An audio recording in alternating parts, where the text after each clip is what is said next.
જૂનાગઢમાં ભવનાથ મંદિરના મહંત હરિગિરી બાપુ જૂનાગઢ પહોંચ્યા થોડા સમયથી હતા પ્રયાગરાજમાં।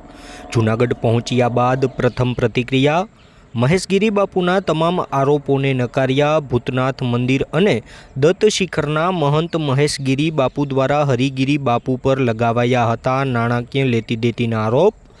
સમય આવીએ બધા પ્રોપર જવાબ આપીશ તેવું જણાવ્યું। ભવનાથ મંદિરના મહંત હરિગિરી બાપુ આજે પ્રયાગરાજના પ્રવાસ બાદ જૂનાગઢ આવી પહોંચેલ।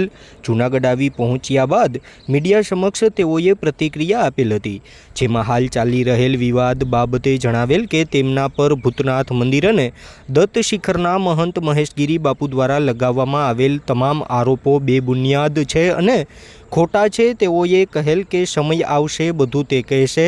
ઉપરાંત તેઓએ જણાવેલ કે લોકશાહીમાં દરેકને પોતાની વાત રાખવાનો હક હોય છે। મહત્વનું છે કે હરિગિરી બાપુ પર નાણાકીય લેતી દેતીના આરોપ મહેશગીરી બાપુ દ્વારા લગાવવામાં આવેલ હતા।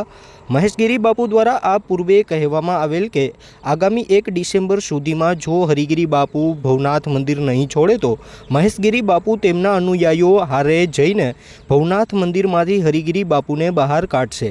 ઉલ્લેખનીય છે કે અંબાજી મંદિરના મહંત તનસુખગીરી બાપુના દેવલોક બાદ મહેશગીરી બાપુ અને હરિગિરી બાપુ वच्चे आरोप प्रत्यारोपनो दौर शुरू थયેલ છે।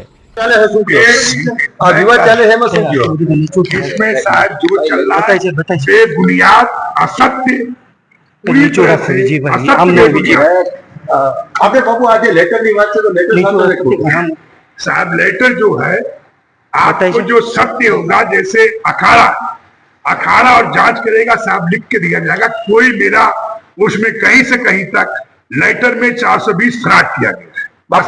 एक तारीख को जो अल्टीमेटम दिया उस बारे में क्या कहेंगे? 1 तारीख का जो कुछ भी मतलब कह सकते हैं क्योंकि इस तरीके से देश कानून से चलता है, नहीं कानून से चलता है।